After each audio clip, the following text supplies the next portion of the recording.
오늘의 주요 뉴스입니다. 트럼프 대통령이 우리나라를 포함한 5개 국가에 호르무즈 해협 군함 파견을 요구했습니다. 미국이 안보 우산에 대한 청구서를 내밀었다는 분석입니다. 집중 분석하겠습니다. 정부가 중동 지역에 고립됐던 우리 교민 200여 명을 대피시키기 위해서 군 수송기를 투입한 사막의 빛 작전을 실시했습니다. 방사포 사격 훈련을 참관한 북한 김정은 위원장이 420km 사정권 안에 있는 적들에게 불안을 줄 것이라고 위협했습니다. 뉴스에 시작합니다. 김윤수입니다. 트럼프 대통령이 우리나라와 중국, 일본, 영국, 프랑스까지 이 5개 국가를 콕 집어서 호르무즈 해협으로 군함을 보내달라고 요청했습니다. 우리 청와대는 미국과 긴밀하게 소통하고 이 신중히 검토해서 판단하겠다고 밝혔습니다. 오늘의 첫 소식 최주연 기자가 보도합니다. 트럼프 미국 대통령이 이란의 호르무즈 해협 봉쇄로 영향권에 들어선 국가들을 향해 군함을 보낼 것을 요구했습니다.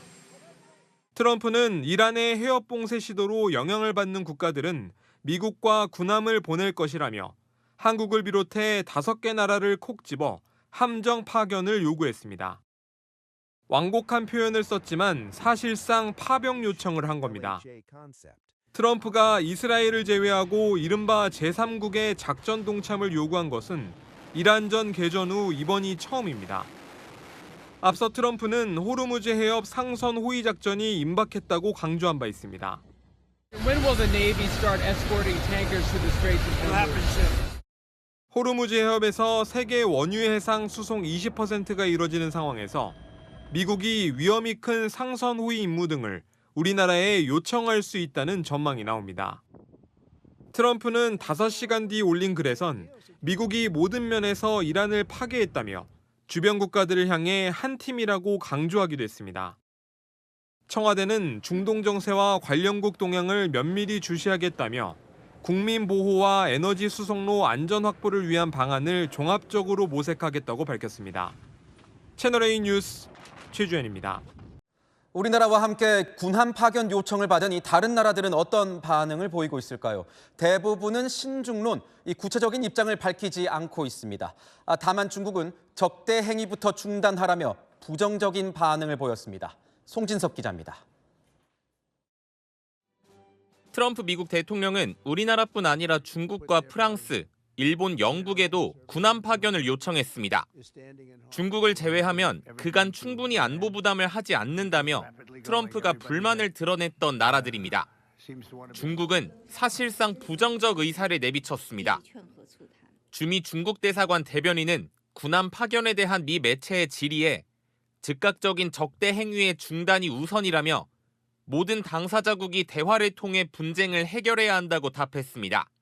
이어 중국은 중동 국가의 진정한 친구이자 전략적인 파트너라며 이란과의 관계도 언급해 우회적으로 선을 그은 것으로 해석됩니다. 한편 영국은 호르무즈 해협 안전 보장을 위해 동맹국들과 다방면으로 논의하고 있다며 신중한 입장을 보였습니다. 프랑스는 현재까지 공식적인 답변을 내놓지 않고 있지만 에마뉴엘 마크롱 프랑스 대통령은 최근 중동 지역 분쟁에 참전하지 않겠다고 단언한 바 있습니다. Face à la guerre en cours, la position de la France est purement défensive. 당장 19일 미일 정상회담을 앞둔 일본도 고민이 깊어졌습니다. 일본 자민당 고위 관계자는 언론 인터뷰에서 법리상 파견 가능성을 배제할 수는 없지만 신중하게 판단해야 할 일이라고 밝혔습니다. 채널A 뉴스 송진섭입니다. 네, 아는 기자, 정치부 이현재 기자 나와 있습니다. 자, 이 기자, 트럼프 대통령이 군함 파견을 공개적으로 요구하고 나섰습니다. 매우 부담스러운 상황인데 우리 정부 어떤 판단을 내릴까요? 일단 오늘 오후에 청와대가 낸 입장부터 한번 살펴보시죠. 트럼프 대통령의 SNS 언급에 주목하고 있으며 한미 간 긴밀하게 소통하고 신중히 검토하여 판단하겠다고 했습니다. SNS 언급, 즉 미국 측의 공식 요청이 온 건 아니라는 설명입니다. 자, 현재 군함 파견 여부를 구체적으로 논의할 단계는 아니라는 건데요. 하지만 트럼프 대통령이 직접 언급한 만큼 우리 정부의 고심이 깊겠습니다. 긴밀, 신중 이런 표현에서 얼마나 고민이 깊은지 짐작이 됩니다. 그런데 보면 오늘 하루 종일 청해부대가 언급이 되고 있습니다. 이거 왜 그런 겁니까? 청해부대가 호르무즈 해협에서 작전을 수행해본 경력자이기 때문입니다. 청해부대는 트럼프 1기 시절인 지난 2020년 미국과 이란의 긴장 상태가 고조되자 호르무즈 해협으로 파견돼 우리 상선을 호위하는 임무를 수행한 적이 있습니다. 물리적 거리도 비교적 가깝습니다. 청해부대 주요 활동 지역이 아덴만인데요. 호르무즈 해협까지는 약 1,800km 정도 거리입니다. 빨리 달리면 이틀 정도면 도착할 수 있습니다. 아무래도 가까이에 경력자까지 있으니 가장 먼저 입에 오르내리게 된 겁니다. 트럼프 대통령의 요청대로 이 군함을 보내면 중동이나 이란 측에서는 이걸 참전이라고 주장할 수도 있는데 그렇다면 우리 측으로서는 굉장히 부담 느끼지 않을 수밖에 없을 것 같은데. 아무래도 이 부분이 가장 민감한 문제입니다.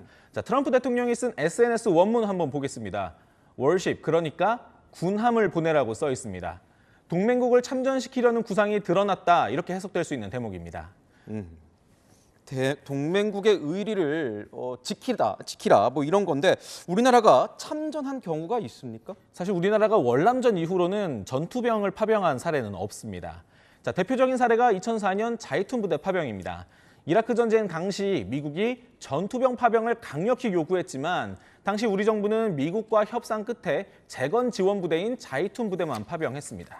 미국 측의 요청을 거절하기가 쉽지 않으니까 정말 이거 판단이 어려울 것 같은데요. 네, 특히 지금 한미 관세, 핵 잠수함 이렇게 미국과 풀어야 할 문제들이 굉장히 산적한 상황입니다. 이에 대해서 이제 어떻게 풀어야 될까 전문가들한테 물어보니까 책임 있는 역할은 하지만 전쟁에 휘말릴 가능성은 최소화하는 방식이 필요하다고 말했습니다.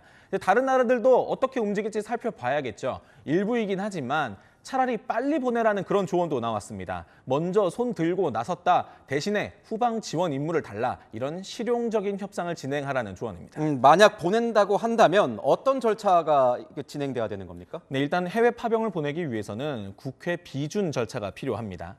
청해부대 작전을 조정하는 수준이라면 그럼 비준이 필요하지 않을 수도 있습니다. 실제 2020년에는 청해부대 호르무즈 해협 파견 때 유사시 우리 국민을 보호하기 위해 작전 범위만 넓힌다, 이런 논리로 국회 동의를 안 받았습니다.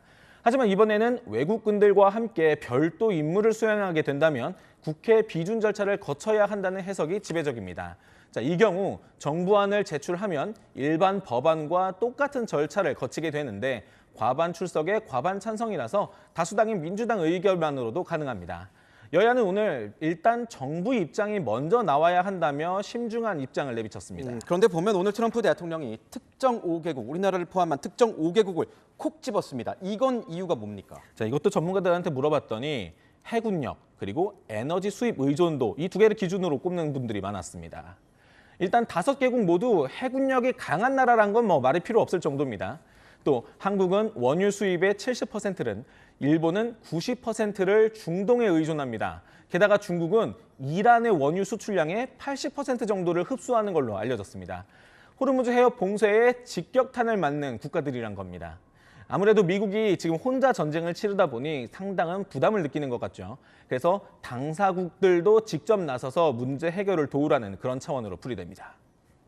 네, 지금까지 아는 기자 이현재 기자였습니다.